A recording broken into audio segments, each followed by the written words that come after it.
Alright, you have to excuse my mess around here. I've been working on some bookshelves and trying to get them re-put together. It just kind of was a huge and monumental task. I thought they would fit in the car and they didn't, so whatever. And I'm just a little disorganized because I had a lot of stuff that came in, but I decided to just cut the video down to one item pretty much, or talk about one item. So, to make a long story short, some of you know that I've been collecting soccer cards, English soccer cards or German soccer cards, wherever I can find them. And I like to collect at least one example of every one that I can find. And then the A and B C, I was collecting one of each example because they were designs that mirrored or copied Topps. And I always thought that was kind of interesting, A and B C being out of England. And I got two cards that are were on my checklist pretty much, and I've finally gotten them. I will start off with one that was not on my checklist, but these were dirt cheap. So maybe a year ago, maybe 2 years ago, these would have been a lot more. So as a lot of you know, that Bobby Charlton is one of the top players in the sets. Not necessarily for the later years that he was playing, but this is Bergman Verlag. It's more like, I don't know, it's not a 3x5, but it's a little smaller than that. It's maybe about the size of a little larger than an older Bowman card here. This is from 1970 because it's Mexico 70. This was $5 free shipping, so I decided to take that one. I had no idea what the condition of the card was. It looks like the top edge got kind of folded over when it got stuck in a penny sleeve or something like that, or a top loader. And that's what happens. People protect the cards and they get damaged. But there is Bobby Charlton. I have Colin Bell from this set, and I don't know much about Colin Bell other than the fact that when I look at a lot of the listings, Colin Bell has been sold out. So Colin Bell is kind of a popular player, a semi-popular player. I think he's probably one of those that doesn't command a lot of value, so he's kind of like, you know, a common or semi-star that gets usually lumped in with a common price, and then people buy that. That's my guess there. But there's a Sir Bobby Charlton right there. And then we have another one here, similar type image right here, if not maybe almost the exact same image. No, maybe. Not quite there, but very close. And this is from the Oh, I forgot already, but it's from A and B C. It's their mini posters, and they folded them into packs, I believe.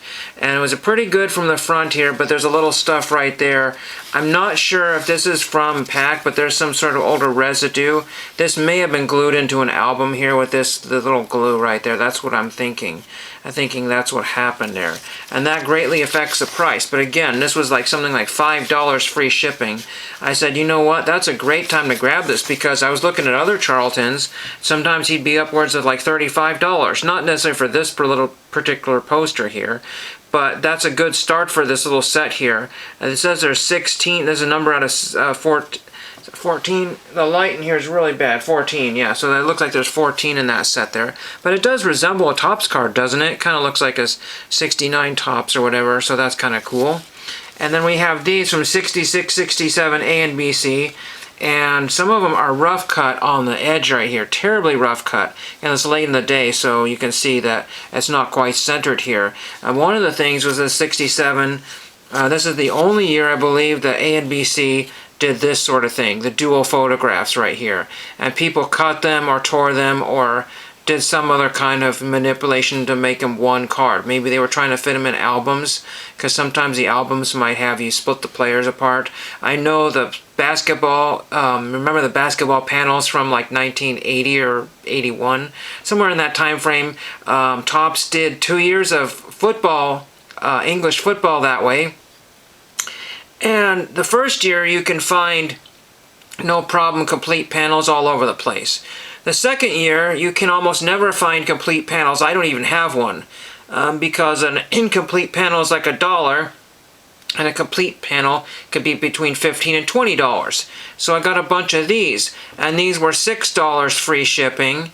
But the thing about that is that these normally sell for $6, between $4 and $15 each, and I have now 1, 2, 3, 4, 5, 6, 7. So less than $1 a piece. I got these little cards here that seem to be kind of expensive.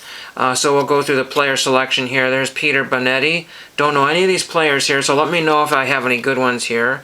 Albert Bennett. and I needed 66 to 67. They were very expensive from England, and they were very expensive comparatively on COMC.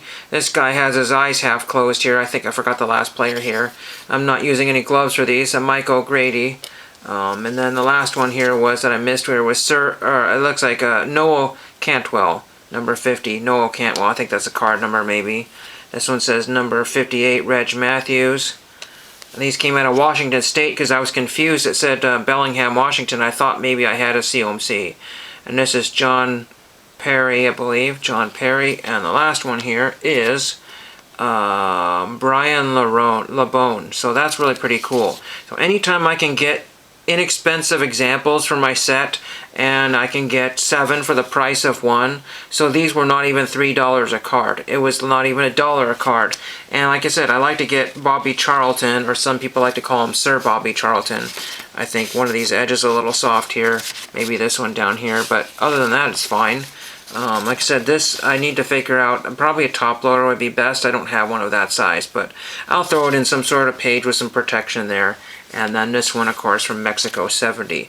So that crossed a bunch of stuff off my list for very, very little. And hope you got some ideas. I think baby soccer cards are coming down.